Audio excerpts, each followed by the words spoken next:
Okay, today we're taking a look at DC Finest Green Arrow the Longbow Hunters. This is part of the new line by DC Comics, the DC Finest line. It's kind of their ability to compete with Marvel Comics, where they're reprinting a bunch of different stuff in a chronological fashion. This Green Arrow is from 1987, 1988.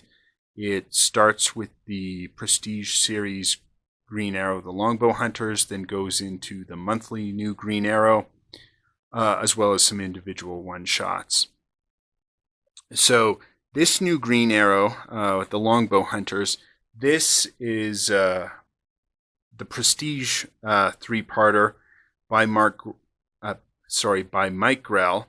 He does both the writing and the art, and it's kind of done in this really kind of beautiful painted style. So you can see it's just really gorgeous art, and it's got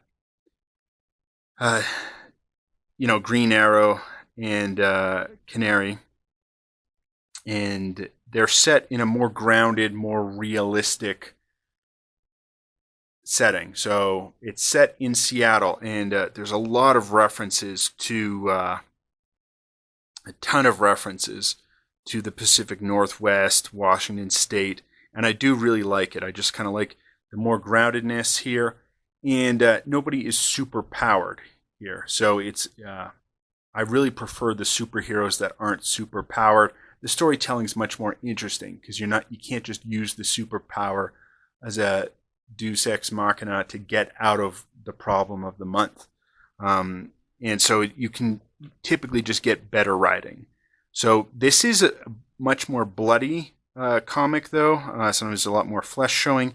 This is not for children. This is not a Comics Code Authority approved comic. So most of the comics put out by DC at that time were Comics Code Authority approved. This is not. It says it on all the covers. It's suggested for mature readers. And it's a very interesting murder kind of mystery here. What's going on? There's kind of two dual killings, and it's really a great story. And as you can see, the art is just absolutely fantastic. So again, it does get a little bloody, does get a little gory. Not for the faint of heart. Doesn't mean that it's really exploitative. It's not that. I think it tells the stories well in a good manner.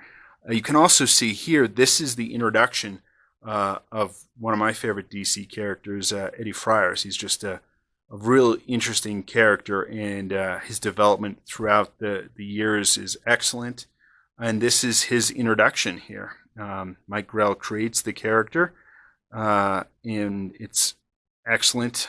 Here we can see beautiful face-off here in Mount Rainier, and I really do love those references to the Pacific Northwest. Then, as you can see, as we get into the monthly, the art changes. So it's still written by Mike Grell, but he no longer does the art.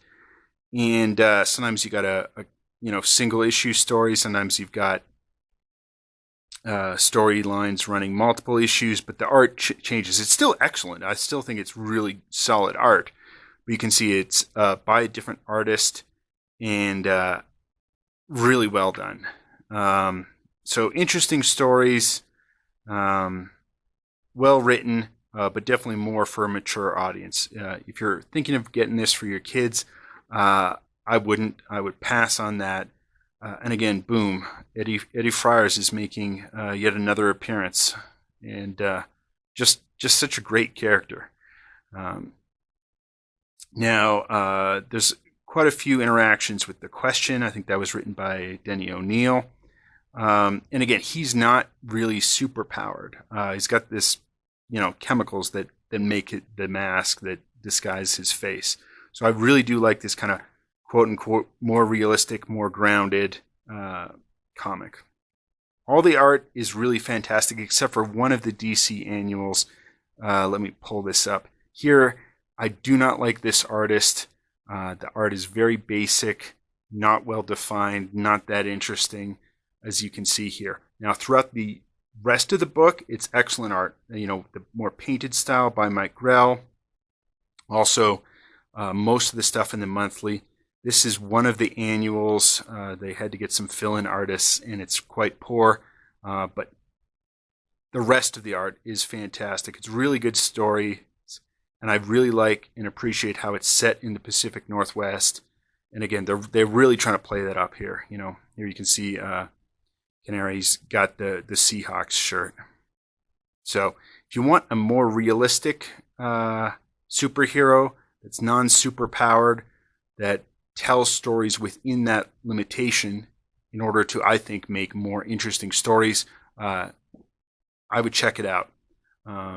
Both Mike Grell and Denny O'Neil, who wrote most of this, it's kind of a little bit more of a liberal stance. It's not in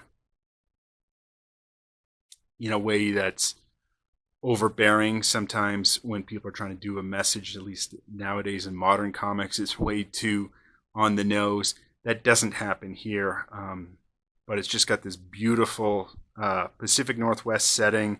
I appreciated all the references, and I really did appreciate the storytelling when you're constraining it to be non-super powered.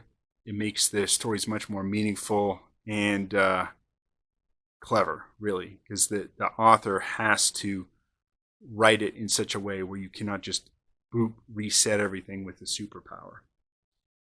If you're interested in that, if you're looking for a solid comic that is a little bit more on the mature side, not Comics Code Authority approved, I would recommend this one. Till next.